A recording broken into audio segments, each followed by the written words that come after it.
اللہ الرحمن الرحیم۔ یہ ہمارا سورہ انفال فرسٹ ایئر کی تیسری سورہ ہے، جس کا یہ پہلا لیکچر ہے جس میں ہم سورہ انفال کا تعارف، اس کی فضیلت اور اس کے متعلق واقعات اور غزوہ بدر کے واقعات متعلق جانیں گے۔ تعارف: سورہ انفال قرآن مجید کی ترتیب کے اعتبار سے 8ویں سورہ ہے۔ اس میں کل 75 آیات 10 رکوع ہیں۔ سورہ وجہ تسمیہ انفال نفل کی جمع ہے۔ نفل زائد چیز کو کہتے ہیں۔ مال غنیمت اس نفل کے لیے کہا جاتا ہے جو اصل مقصود سے زائد ہوتا ہے۔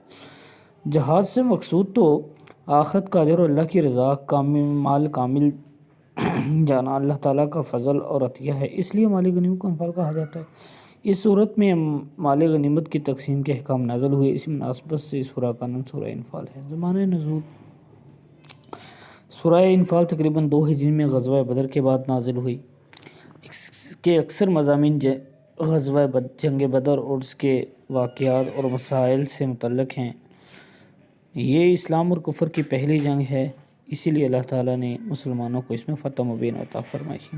کفار کو ذلت میں شکست ہوئی۔ سورہ انفال غزوہ بدر کے دن کو یوم الفرقان کہا جاتا ہے۔ فرقان کا معنی ہے حق اور باطل میں فرق کرنے والی۔ اسلام سے پہلے والی جنگوں میں یہ خیال کیا جاتا تھا کہ جنگ میں جو بھی مال ہاتھ آ گیا اسی کا ہوگا۔ اس زمانے میں لوگ مال غنیمت سے نکلی جنگوں میں شریک ہوتے ہیں۔ سورہ انفال کے فی بتایا کہ اسلام میں جہاد کا مقصد صرف اللہ، لیکن جب تقسیم کا معاملہ آیا تو صحابہ نے نبی رحمت صلی اللہ علیہ وسلم کی بارگاہ میں سپرد کر دیا۔ پھر اللہ کے حکم کے مجاہدین کے اندر اس مال غنیمت کو تقسیم کیا گیا۔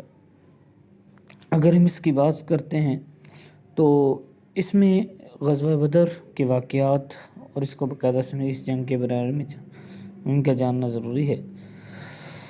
حضرت محمد صلی اللہ علیہ وسلم کے بعد 13 سال مقیم رہے۔ اس دوران کفار نے آپ کو اذیتیں دیں، ناقابل آپ کے جانصاروں کو اذیتیں دیں، تکالیف دیں، بعض کو معذلہ، یہاں تک کہ حضور کو شہید کرنے کا منصوبہ بھی بنایا گیا۔ تو حضور کو جو پھر ہے ہجرت کا جو ہے وہ حکم دیا گیا کہ مدینہ کی جانب ہجرت کر جائیں۔ جب حضور یہاں پہ آئے، یہاں پہ انصار نے رسول اللہ کا ساتھ دیا، حضرت سعد بن معاذ اور دیگر بھی ہیں۔ تو غزوہ بدر کے اگر واقعات کو دیکھا جائے تو یہ اسلام اور کفر کی سب سے پہلی جنگ تھی۔ اس میں اگر ہم اسباب دیکھیں تو ایک ابو سفیان کا تجارتی قافلہ ہے، ایک جو ہے وہ ابو جہل کا جنگی لشکر تھا، یہ شام کی طرف سے آ رہا تھا، جس میں بہت سارا ان کا ساز و سامان تھا۔ انہیں یہ خبر پہنچی کہ مسلمان اس قافلے کو لوٹ لیں گے، تو ابو جہل کئی 100 لوگ یعنی 1000 کا قافلہ لے کے جو ہے وہ مسلمانوں پر حملہ کے لیے ٹوٹ پڑا۔ 313 کفار نامسلمان تھے، 1000 کافر تھے۔ مسلمانوں کے پاس 70 اونٹ اور 2 گھوڑے تھے، 60 تلواریں تھیں۔ اس مسلمان مدینہ سے نکلے۔ جب ابو سفیان کے ارادے کو حضور کے ارادے کا علم ہوا تو اس نے ابو جہل کے پاس ایک لشکر بھیجا۔ خیر اس نے راستہ تبدیل کر لیا۔ ادھر سے ابو جہل جو ہے وہ قافلہ لے کر یہاں پر آ گیا۔ یہ جنگ نبی رحمت صلی اللہ علیہ وسلم کے مبارک اصحاب اور دیگر لوگوں کے درمیان ہوئی۔ کفار مکہ کے بڑے بڑے سردار اس جنگ میں مارے گئے، جس میں سب سے ابتدائی 3 مسلمانوں کی جانب سے 3 جو ہے وہ کافروں کی جانب سے آئے، جس میں عتبہ، شیبہ، جنہیں